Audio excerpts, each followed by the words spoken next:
Hello and welcome friends to Gyan Ganga classes. और आज हम लेकर के आए हैं आपके लिए क्लास 6 इंग्लिश लिटरेचर का चैप्टर नंबर 7 फेयर प्ले। इसमें हम बात करेंगे कंप्लीट चैप्टर की, उसकी फुल्ली एक्सप्लेनेशन करूंगी, उसकी सारी स्टोरी को आपको इजी वे में एक्सप्लेन करके आपको समराइज करूंगी and we will do question answers. We will cover chapter explanation, word meanings, language and grammar, summary and lesson and the question answer. Okay? So अगर हमारी ये वीडियो आपको पसंद आए तो हमारी इस वीडियो को लाइक और चैनल को सब्सक्राइब करके बेल आइकन ज़रूर दबा दीजिएगा ताकि ऐसे ही वीडियोस आपको और भी मिलते रहें। और हमने इसके पहले भी अलग अलग ढेर सारी क्लास 6 इंग्लिश लिटरेचर की ही वीडियोस डाली हैं। अगर आपने अभी तक नहीं चेकआउट किए तो please go ahead and check out, link is in the description below. So our chapter is fair play. Has your best friend ever done something to you that was wrong? What did you do then? क्या कभी ऐसा हुआ है कि आप और आपके best friend में कुछ बात हुई हो जिसमें कि उसने कुछ ऐसा किया जो आपको लगा कि गलत है? अगर ऐसा हुआ है तो आपने फिर क्या किया? उसके साथ दोस्ती तोड़ दी, या शांत रह गए, या उससे उस चीज को एक्सप्लेनेशन मांगा अपने फ्रेंड से? डिड यू कीप क्वाइट और did you tell your friend what you thought? Read this story about friends who had to decide what was more important, friendship or enmity, or a sense of what is right and what is wrong. अभी हम लोग ये कहानी जो पढ़ेंगे उसमें पढ़ेंगे ऐसे ही 2 फ्रेंड्स की, 2 दोस्तों की कहानी, जिसमें कि दे हैड टू डिसाइड, उनको डिसाइड करना पड़ा कि उनके लिए क्या इंपॉर्टेंट है, what is more important, friendship और एनिमिटी, और a sense of what is right और रॉन्ग, सही गलत या दोस्ती। तो चलिए देखते हैं हमारी आज की कहानी। Jumman Sheikh and Algu Chaudhary were good friends. ये स्टोरी है 2 कैरेक्टर्स के बारे में, Jumman Sheikh and Algu Chaudhary.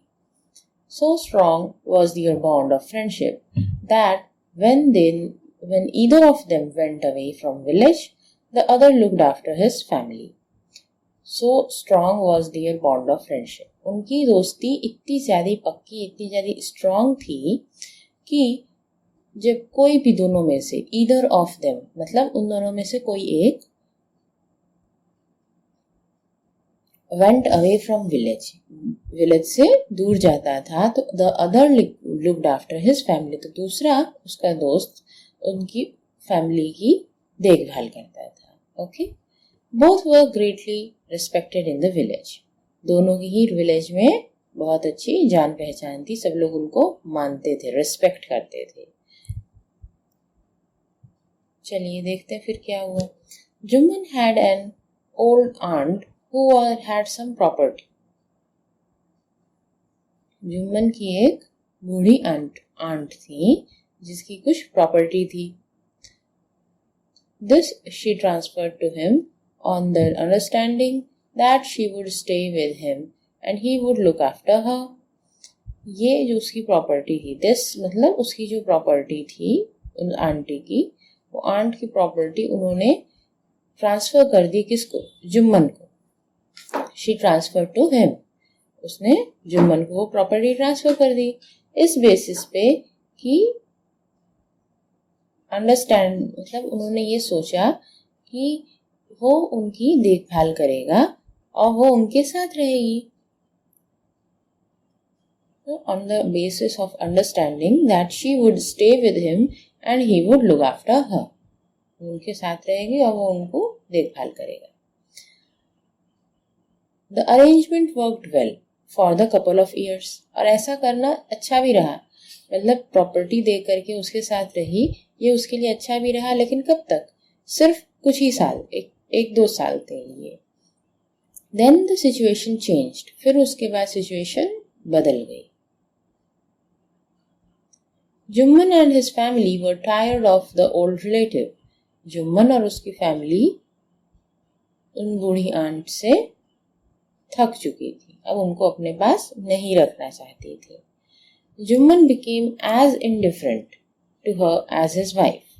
Jumman as indifferent मतलब became as indifferent मतलब marked by lack of interest. उनमें कोई उनकी रिस्पेक्ट नहीं, कोई कुछ नहीं, उनको जैसे कि बाहर की तरह से उनमें कोई इंटरेस्ट नहीं था कि जैसे कि या she is my aunt.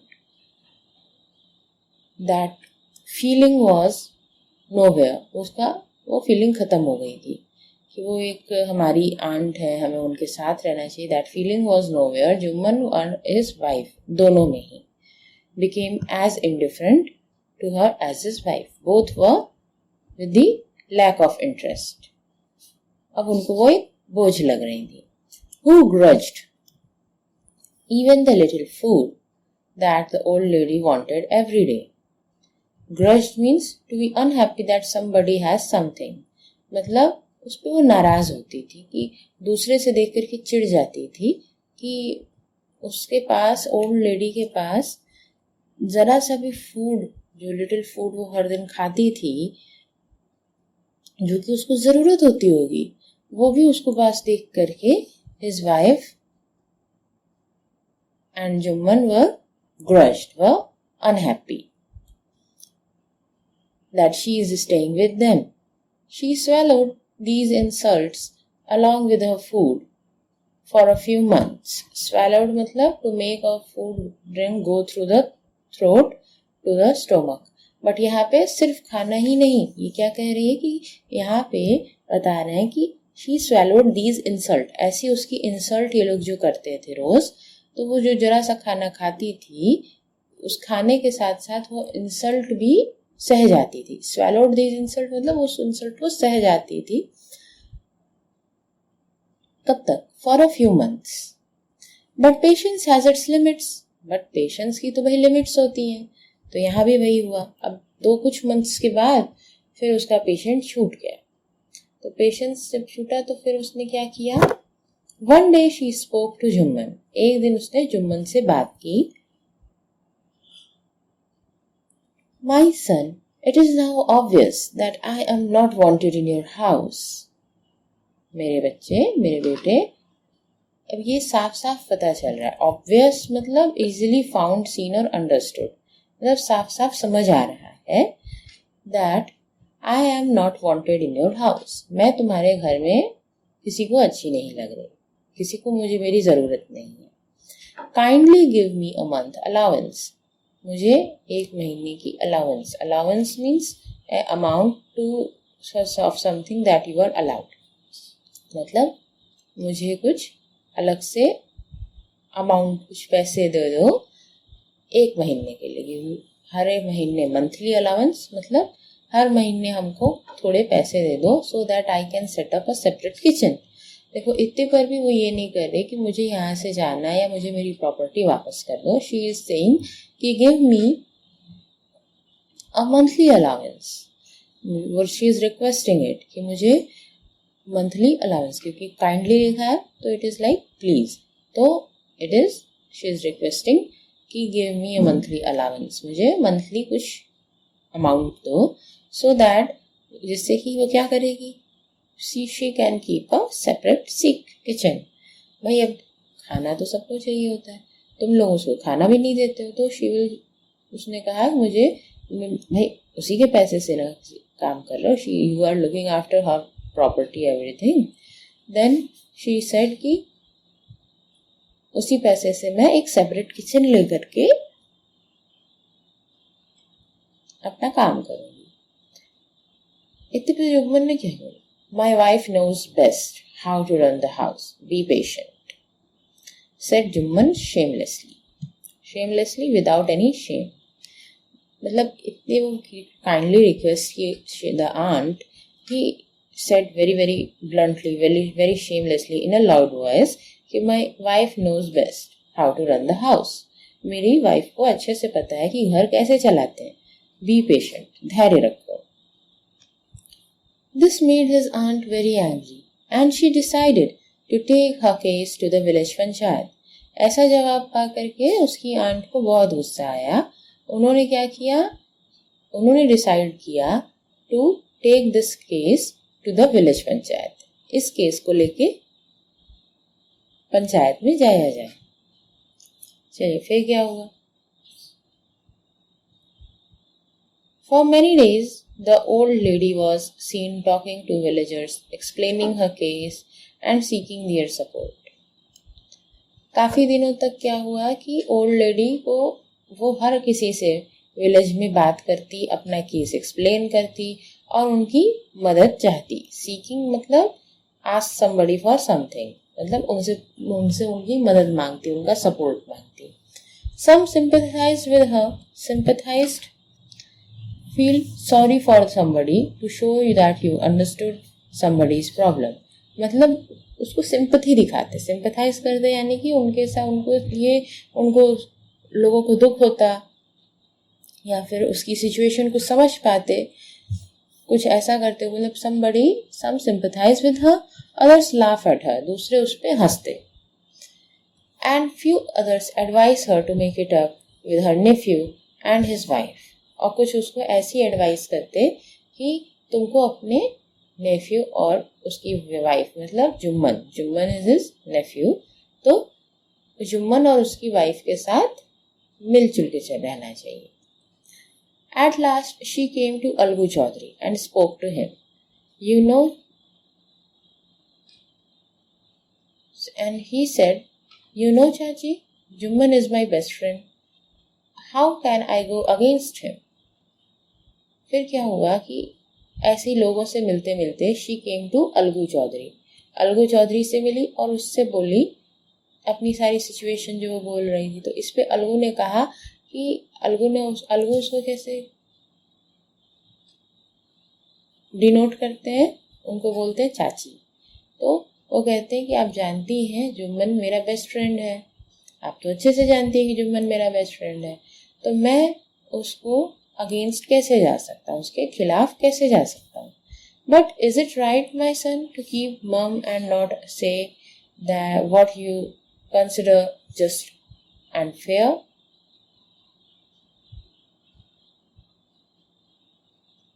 Pleaded the old lady. अब उन्होंने पूछा कि क्या ये सही है कि मम, यहाँ इस मम का मतलब कि म्यूट, मतलब चुप रहना, कि चुप रहकर उसको भी कंसिडर मत करो, कुछ मत कहो उसके बारे में जिसको तुमको लगता है कि वो गलत है। Come to the panchayat and speak the truth. वो बोली कि शी सेड टू अलगू से क्या कही कि पंचायत में आओ और सच बोलो, सच का साथ दो। Algu didn't reply but her words kept ringing in his years. Algu ने उस समय तो कोई रिप्लाई नहीं दिया, कुछ बोला नहीं उसके बाद, बट उसकी वर्ड्स जो ये लास्ट में उन्होंने बोला कि come to panchayat and speak the truth, उनके दिमाग में चलता रहा अलगू के। लेट अस सी फिर क्या होता है। The panchayat was held the same evening under an old banyan tree. उसी शाम जिस दिन वो सबको बात की, अलगू के पास भी गई, उसी शाम में ओल्ड बनियन ट्री के नीचे पंचायत बैठी। Jumman stood up and said, Jumman ने वहां खड़े होकर कहा, the voice of panch is the voice of God, let my aunt nominate the head panch, I will abide by her decision. उन्होंने क्या कहा, जुम्मन ने पंचायत के जो पंच होते हैं उनकी बड़ाई करते हुए कहा कि voice of panch is the voice of God, पंच की आवाज भगवान की आवाज है। लेट माई आंट, उसने अपनी आंट को नॉमिनेट करने के लिए कहा कि वो हेड पंच को नॉमिनेट करें और मैं उसके डिसीजन से अबाइड बाय मतलब टू कंफर्म टू, मैं उनकी डिसीजन को मानूंगा।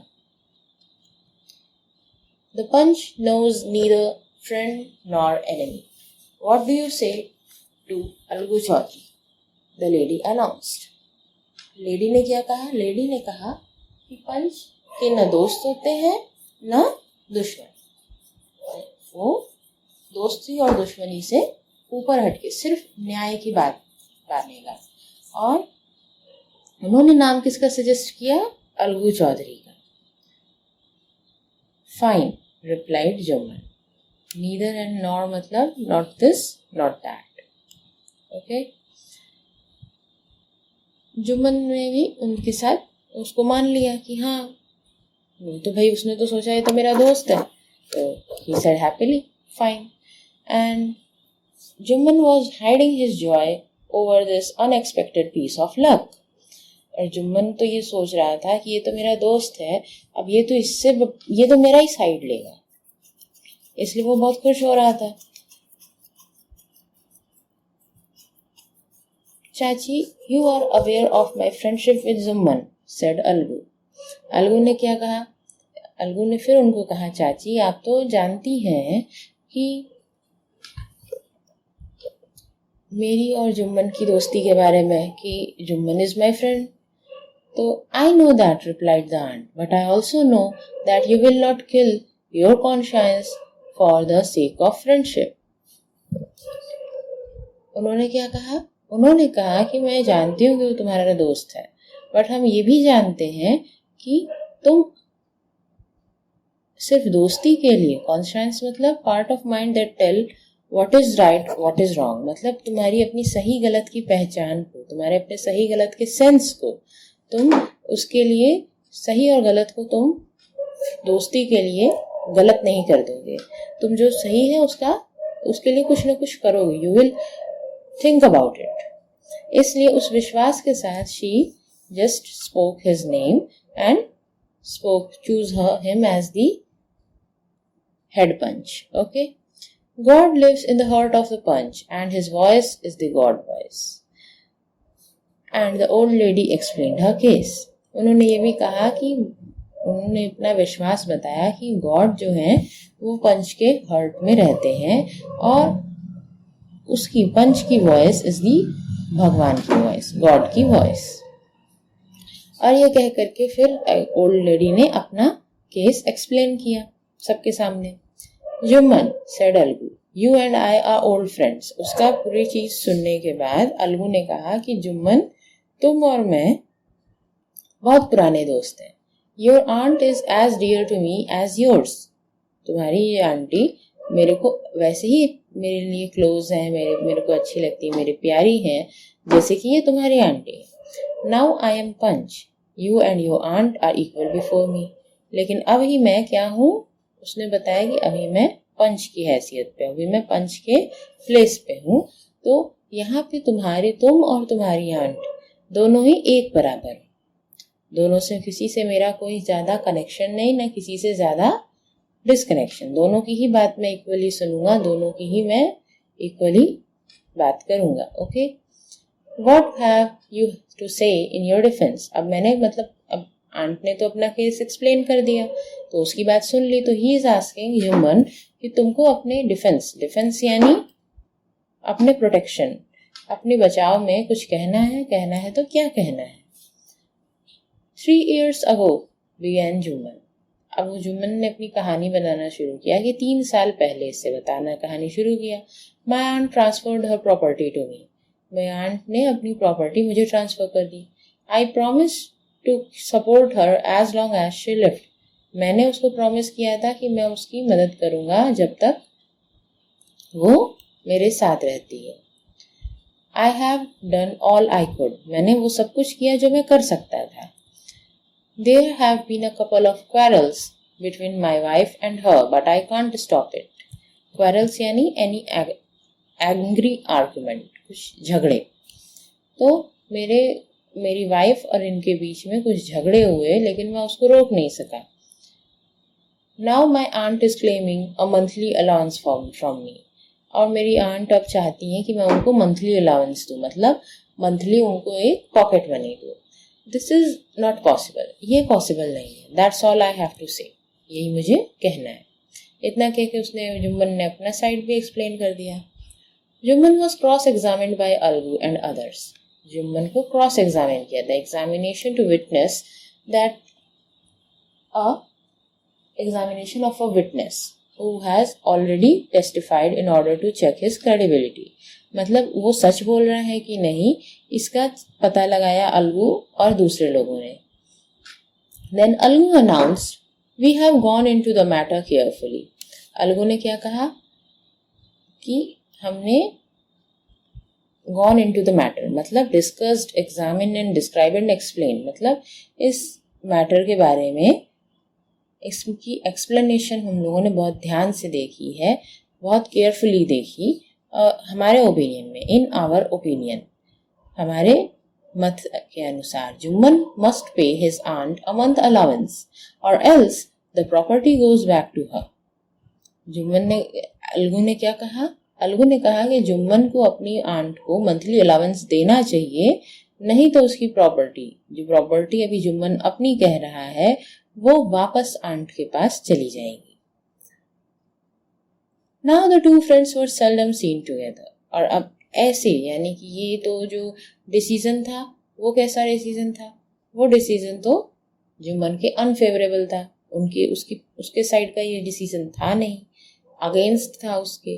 तो this became a reason for the silent dispute, मतलब साइलेंटली वो दोनों ही अलग हो गए, वो दोनों अब दोस्त, उतने पक्के दोस्त रहे नहीं। ठीक है। Now the two friends were seldom seen together।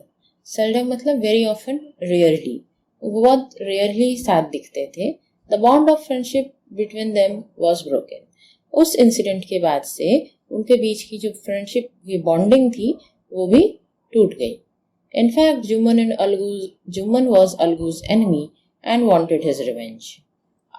जबकि अब दोस्ती की बात क्या करते हो, अब तो जुम्मन अपने आप को अलगू का दुश्मन समझता था, एनिमी, और उससे अपना रिवेंज चाहता था। रिवेंज मतलब something harm to done to someone as a punishment of harm that he have done to himself first, मतलब उसने मेरा बुरा किया था, अब मैं उसका बदला, रिवेंज यानी मैं उसके बदले उसको भी वैसा ही कुछ देना चाहता हूँ एज अ गिफ्ट।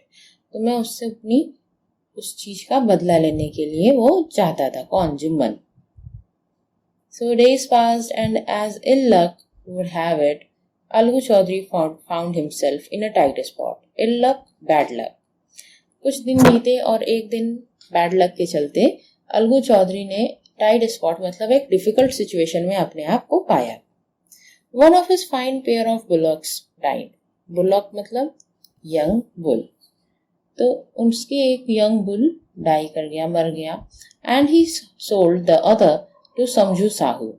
उसने जो दूसरा एक पेयर का में से जो एक मर गया, तो उसके दूसरे साथी को उसने समझू साहू को बेच दिया, सेल कर दिया। समझू साहू कौन था? A car driver in the village.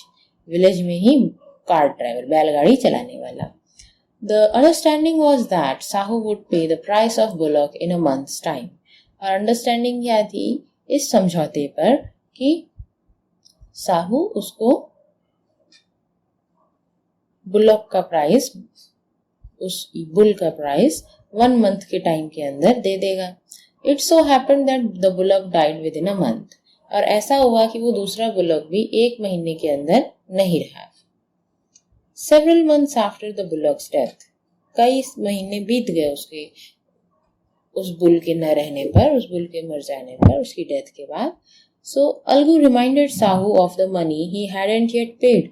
Algu ने साहू से बात की कि भाई उसको याद दिलाया, रिमाइंडेड हिम कि जो मनी उसने 1 मंथ के अंदर पे करने की बात की थी वो अभी तक नहीं पे की है। Sahu got very annoyed. Annoyed मतलब एंग्री, फीलिंग एंग्री, उसको बहुत गुस्सा आया साहू को। He said, I can't pay you a penny for the wretched beast।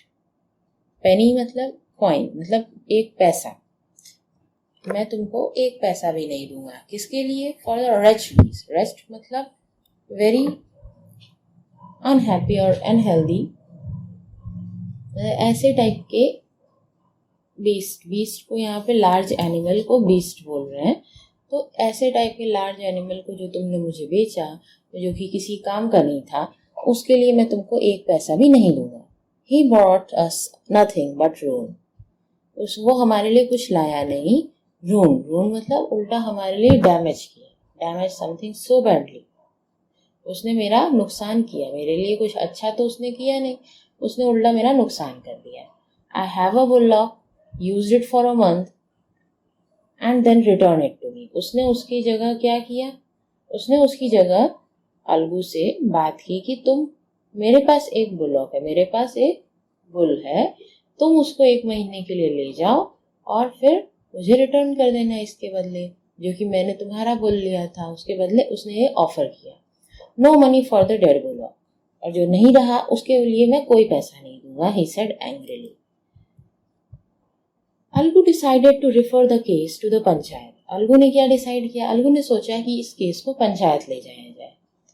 For a second time in a few months preparation for holding the panchayat were made.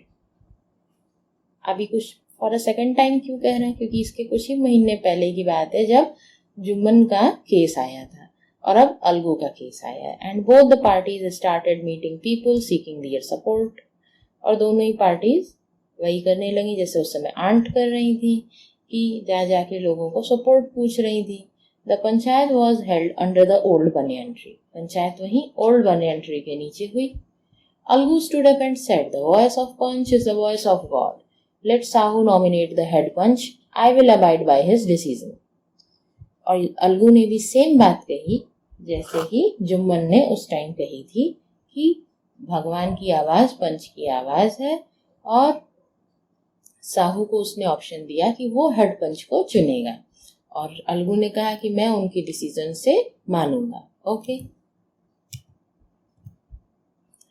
Sahu saw his chance and propose the name of Jumman. Sahu को तो लगा कि ये तो बात ही बन गई। उसने क्या किया, उसने जुम्मन का नाम प्रपोज किया, क्योंकि वो जानता था कि Jumman is now the enemy of Algu. ये सुनते ही Algu's heart sank and he turned pale. Heart sank मतलब वो बहुत घबरा गया, होपलेस हो गया और फ्राइटेंड, डर गया। तो turn pale is an expression to say to be frightened. तो अलगू को बहुत निराशा हुई। वो तो सोचा कि अब तो जुम्मन तो मेरा दोस्त तो रहा नहीं, दुश्मन हो गया है, तो वो पता नहीं मेरा केस कैसे हैंडल करेगा, और वो दुखी हो गया, डर गया। But what could he do, लेकिन अब वो करे तो क्या करे। उसने तो बोल दिया भाई कि अब वही मानेगा जो उसको, जिसको भी वो साहू चूज करता। तो अब ऐसा है तो देखा जाएगा। The moment Jumman became head panch he realised his responsibility as जज। और उसी मोमेंट जब वो जुम्मन को लगा कि अब वो एक हेड पंच, एक ऊंची पोस्ट पे आया है, हाई पोस्ट पे, तो फिर उसको समझ में आया कि वो उसकी रिस्पॉन्सिबिलिटी क्या है एज अ जज, उसकी क्या क्या रिस्पॉन्सिबिलिटी है, and dignity to his office. Dignity means the quality of serious and formal. उसकी उसकी पहचान, उसकी रिस्पॉन्सिबिलिटी कितनी ज़्यादा है, ये उसको जब तब समझ आया जब वो एक हेड पंच की हैसियत पे आया। Okay. Could he seated in that high place, खुद से सोचने लगा कि क्या वो ऐसी ऊंची जगह, ऐसी रिस्पेक्टेड जगह पे बैठने के लिए काबिल है, या फिर ये करे कि वो इस हाई प्लेस पे आने पर भी अपना रिवेंज ले, जो उसके लिए वो इतनी देर से परेशान था, इतने मंथ्स से परेशान था, कि he has to take his revenge. He thought and thought, वो बहुत सोचा। नो, उस आंसर में क्या आया, उसको उसके मन ने बताया कि नहीं, उसे ऐसा नहीं करना चाहिए। He must not allow his personal feelings to come in the way of speaking truth and doing justice. उसने, उसके अंदर से क्या आंसर आया, he spoke to himself कि नहीं, उसे ऐसा नहीं करना चाहिए। उसे अपनी पर्सनल फीलिंग्स को जस्टिस के बीच में, मतलब सच और झूठ के बीच में, सही बोलने के बीच में अपनी पर्सनल फीलिंग्स को नहीं लाना चाहिए। That all are different, and when you are a जज और आपके पास एक रिस्पॉन्सिबिलिटी है, तो वो चीज़ एक अलग चीज़ है। That is more powerful than the personal feelings. Both Algu and Sahu started there case. दोनों ने अपने केस शुरू किए, बताया। दे वर क्रॉस एग्जामिन, उनको वैसे क्रॉस एग्जामिन किया गया जैसे उस समय जुम्मन को किया गया। And the case was considered deeply, और केस को और भी डीपली समझा गया। Then Jumman stood up and announced, उसके बाद जुम्मन ने क्या कहा, it is our opinion that Sahu should pay Algu the price of bullock. Sahu को, अलगू को बुलॉक की प्राइस पे कर देनी चाहिए। When Sahu bought the bullock, it suffered from the no disability or disease. जब साहू को वो बुल बेचा गया था तो उसको उसमें कोई भी डिसेबिलिटी मतलब कोई भी तरीके से वो अनहेल्दी या समथिंग अनेबल ऐसा तो था नहीं, कोई डिजीज उसको थी नहीं, तो he was very in his fine condition, मतलब वो अपनी अच्छी हालत में था. The death of bullock was unfortunate मतलब अनलकी, नॉट सो लकी. तो it was just a matter of luck कि उसका बुलॉक नहीं रहा. But Algu can not be blamed for it, और वो अच्छी हालत में बेचा गया था तो इसलिए अलगू को उसका ब्लेम नहीं कर सकते. सो यही उन्होंने डिसाइड किया इस वजह से कि अलगू को साहू उसका पेमेंट कर दे. Algu could not contain his feelings. Algu ये सब सुन करके कि he is standing for the truth side, not overpowering his personal feelings, ये देख करके he was so much glad, वो इतना खुश हो गया कि वो अपनी फीलिंग्स को रोक नहीं पाया. उसने क्या किया, he stood up and said loudly over and over again, वो खड़ा हुआ और बार बार जोर जोर से कहने लगा, victory to the panchayat, panchayat की जीत हुई. दिस इज जस्टिस, ये है सही मायने में justice. God lives in the voice of panch, भगवान सच में पंच की आवाज में रहते हैं. अपनी इस बात को वो बार बार जोर जोर से कहने लगा. Soon after Jumman came to Algu, embraced him and said, तो जब ये पंचायत खत्म हुई तो जुम्मन अलगू के पास आया और क्या किया, एम्ब्रेस यानी to put your arms around somebody, उसको गले लगाया and said, since the last panchayat I had become your enemy, आखिरी पंचायत से अभी तक मैं तुम्हारा एनिमी हो गया था. Today I realized what it means to be a panch, और आज मुझे समझ में आया, जब मैं एक हेड पंच बना तब मुझे समझ आया कि एक पंच होना क्या मतलब करता है, what is the heavy duty उसकी क्या होती है. A panch has no friend nor enemy, एक पंच की ना ही फ्रेंड होते हैं ना ही enemy. He knows only justice, वो सिर्फ सच्चाई, सच और झूठ सिर्फ यही जानता है. Let no one deviate from the path of justice and the truth of friendship और एनिमिटी. किसी को भी जस्टिस के पाथ से डेविएट नहीं होना चाहिए. डेविएट मतलब चेंज और become different. What is normal और एक्सपेक्टेड मतलब जो मुझे जस्टिस के पाथ पे होके करना चाहिए था उससे मुझे कभी हटना नहीं चाहिए, किसी को भी नहीं हटना चाहिए. जस्टिस अपनी जगह है और ट्रुथ ऑफ फ्रेंडशिप और एनिमिटी अपनी जगह. तो एनिमिटी मतलब दुश्मनी की फीलिंग, जैसे कि फ्रेंड्स को फ्रेंडशिप, वैसे ही एनिमी का वर्ड है enmity, feeling of hatred. Okay, मतलब दोस्ती दुश्मनी कोई भी चीज, फेवरेबल अनफेवरेबल चीज आपके जस्टिस के पाथ से आपको नहीं भटका सकती. आपको जस्टिस अगर है तो आपको जस्टिस का ही साथ देना चाहिए. Algu embraced his friend and wept cry, Algu ने भी उसको गले लगाया और रोने लगा. And his tears washed away all the dirt and misunderstanding between them. और उनके ये आंसू उनके बीच की सारी मिसअंडरस्टैंडिंग, दैट इज डिसएग्रीमेंट जो पिछली बार हुआ था, उस डिसएग्रीमेंट, उसकी मिसअंडरस्टैंडिंग सबको उन्होंने दूर कर दिया और अब वो वापस एक बहुत अच्छे फ्रेंड बन गए. कहानी अच्छी लगी? चलिए अब हम शुरू करते हैं इसका exercise. Firstly we have here the match the following. So we have Jumman and Algu were best of friends.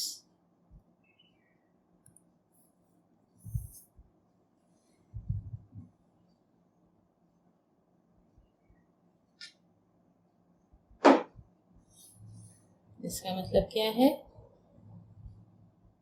इसका मतलब है the bond of friendship between him and Jumman was very strong. Jumman had transferred her property to him.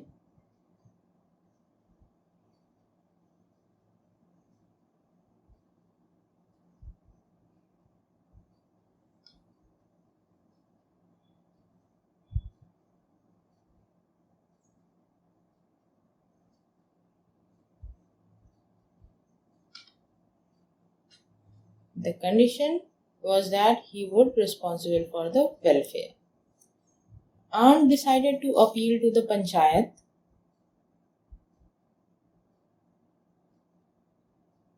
as she wanted justice.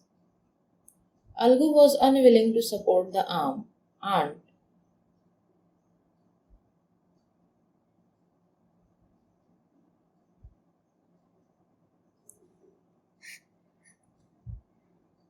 The bond of the friendship between them was very strong.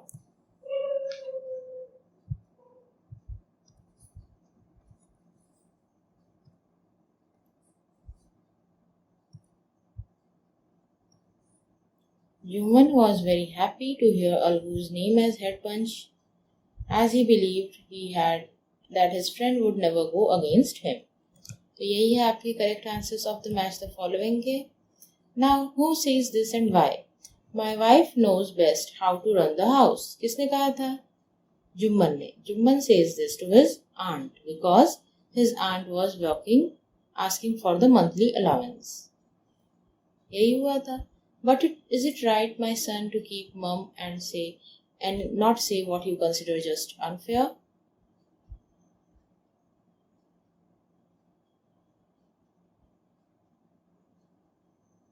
ये किसने कहा था? ये हम लोग याद करो जब आंट आई थी अलगू से बात करने के लिए तब उन्होंने कहा था. तो this was said by Juman's aunt says this to the Algu because he was unwilling to support the aunt by going against Juman. What have you to say in your defense? Algu says this to Juman when Algu is made the punch by Juman's aunt. He said this because he wanted to be unbiased. I can't pay you a penny for the wretched beast you sold me. Sahu says this to Algu because the bullock that Algu had given to Sahu died in a month and Sahu had not paid Algu for the bullock. Victory to the panchayat, this is justice. Algu shouts this to people around when Juman gives a fair judgment. यही सब हुआ था. चलिए आगे देखते हैं. Then the situation changed. What is being referred to? The situation of aunt in Juman's house changed. Earlier she was being taken care of, but things changed and she was ill-treated. When Juman's aunt realized that she was not welcome in this house, what arrangement did he suggest? She suggested that to get a monthly allowance from Juman as she could not handle the insult anymore, she wanted to cook separately. What was the villagers' reaction when aunt explained her case to them? Villagers have a mixed reaction. Some sympathized with her, some laughed at her, some said that she should try to keep up with the Juman and his wife. Why was Juman happy over Algu's nomination as head punch? Juman was happy over Algu's nomination as head punch because Algu was his friend and he knew that he would not give a judgment that went against him. God lives in the heart of Punch, said aunt.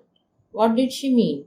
She meant to remind Algu that Punch holds a position equal to God, so he should never be biased. He should be just fair and fair. What was Algu's verdict as head punch? How did Juman take it? Algu gave a verdict that shocked Juman. He asked Juman to pay a monthly allowances to his aunt. Juman was very upset at this judgment and he began to consider Algu as his enemy. यही सब हुआ था. यही हम लोगों ने अभी कहानी पढ़ी है. Just you have to phrase those things यहाँ पे. Okay? Algu found himself in a tight spot. Algu अपने आप को एक difficult situation में पाता है. What was his problem? Algu had sold a bullock to cart rider, that is Sahu. Sahu had promised that he would pay the bullock in a month, but bullock died within a month.